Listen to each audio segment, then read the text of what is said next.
Assalomu alaykum. DTM 2024 ikkinchi savolni ko'rib chiqamiz.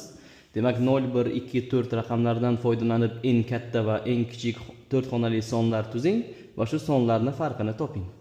Endi bu raqamlardan foydalanib tuzilgan eng katta 4 xonali son va eng kichik 4 xonali sonlar ular quyidagicha ko'rinishga ega bo'ladi. Eng katta 4 xonali son degani uchun birinchi raqamlardan eng kattasi 4 bo'ladi. Keyingi raqami kamayish tartibida boradi. 2, 1, 0. Keyingi eng kichik 4 xonali son birinchi raqami 1 bo'ladi, keyingisi 0, keyingisi 2, keyingisi 4.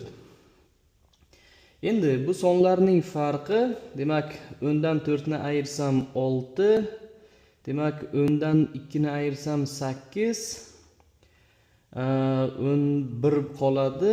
Demak 4 dan 1 ni ayirsam 3. 3186 ekan. Demak javob 3186.